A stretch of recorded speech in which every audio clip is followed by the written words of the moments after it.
हाँ, तो बच्चों, आपके फिजिकल एजुकेशन में कुछ योगा को पढ़ाया जा रहा है, क्योंकि आप लोग जानते हो कि आजकल योगा का जो चर्चा है वो पूरी दुनिया में कुछ ज़्यादा ही है।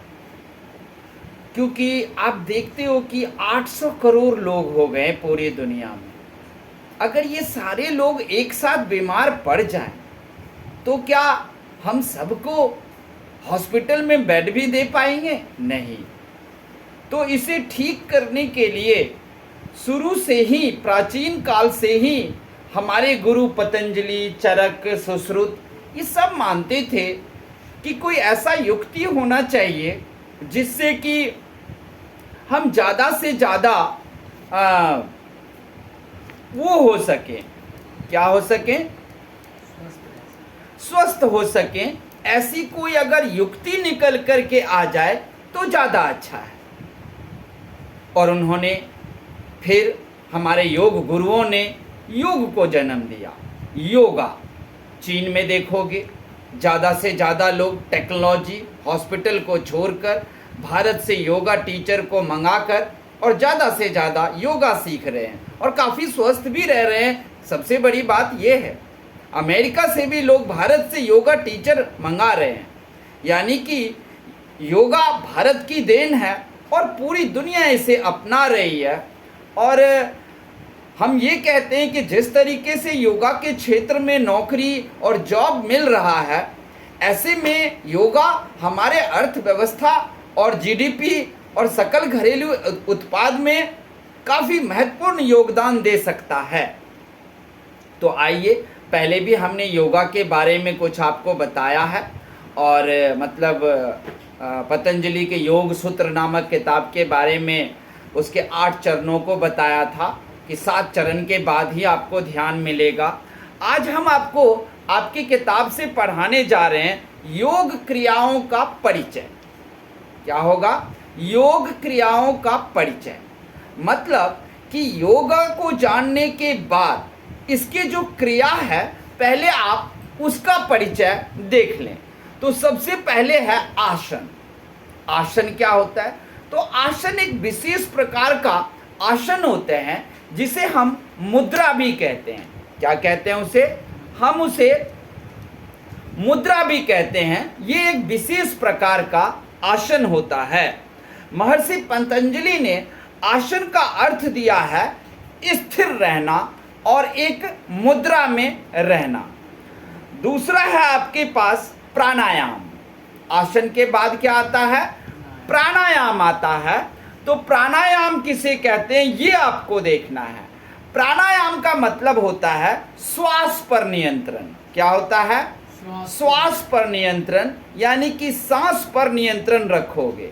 सबसे पहले आप अपनी सांस को दिन में 2 या 3 बार पहचानो जरूर। अपनी सांस से मुलाकात जरूर करो। जब देखोगे अपनी सांस से आप आंखें बंद करके मुलाकात करते हो, तो आप क्या देखते हो कि मेरे अंदर जो है छाती ऊपर उठ रही है और काफ़ी ऑक्सीजन हम अंदर खींच लिए। ऐसा करके आपके शरीर को राहत मिलती है और बड़ा ही आराम भी फील होता है। प्राणायाम के बहुत सारे लाभ हैं। पेट और फेफड़ा आपका हमेशा स्वस्थ रहेगा। और आप अगर पेट और फेफड़ा स्वस्थ रहता है तो आप समझते ही हो कि दिमाग तो खुश रहेगा ही। प्राणायाम के कई प्रकार हैं। कपालभाति, अनुलोम विलोम। अनुलोम विलोम ऐसे नाक पकड़ कर करते हैं, कपालभाति करते हैं। ये सब आप किताब में पढ़ना और देखना। मैं आपको एक सारांश के रूप में पढ़ा रहा हूँ। इसके अलावा उज्जयी प्राणायाम, भस्त्रिका प्राणायाम, शीतली प्राणायाम, ये सब आपके प्राणायाम हैं।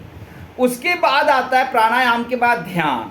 लेकिन ध्यान के लिए तो मैंने बताया था आपको 7 चरण से पार करना पड़ेगा। जब आप 7 चरणों को पार कर जाओगे तब आपको ध्यान मिलेगा। और ध्यान मिलने के बाद आपको एक बहुत बड़ा मिरर मिलेगा, दर्पण। वो दर्पण सफ़ेद प्रकाश से चमकता रहेगा और आप अपनी समस्याओं से लेकर भविष्य और भूतकाल की बातों को भी वहाँ देख सकते हो। लेकिन ध्यान करना, ध्यान आना इतना आसान नहीं होता, इस बात का आप लोगों को ध्यान रखना है। इसके अलावा जो है ध्यान के 7 चरण तो हमने बता ही दिया था, तो यही है आपके ध्यान योगा की क्रियाओं का ये परिचय है। योगा के क्रियाओं का परिचय दिया। कौन कौन से योगा के क्रिया हैं? पहला बताइए, आसन। पहला कौन सा है? आसन। दूसरा कौन सा है? प्राणायाम। और तीसरा कौन सा है? ध्यान। ये 3 आपको करना है और आपको स्वस्थ रहना है। तब तक फिर हम आगे की चर्चा आगे के पाठ में करेंगे। आप लोग इसके क्योंकि आपको तो पेपर भी देना है, तो आपको प्रश्न उत्तर भी करना है। ये सब करें आप लोग, और जो भी प्रश्न हो आप लोग पूछें। और अगर हमारे योगा के जानकारी आपको अच्छी लगती है तो आप इस चैनल को ज़रूर सब्सक्राइब करना। ओके, तब तक के लिए धन्यवाद। Stay safe.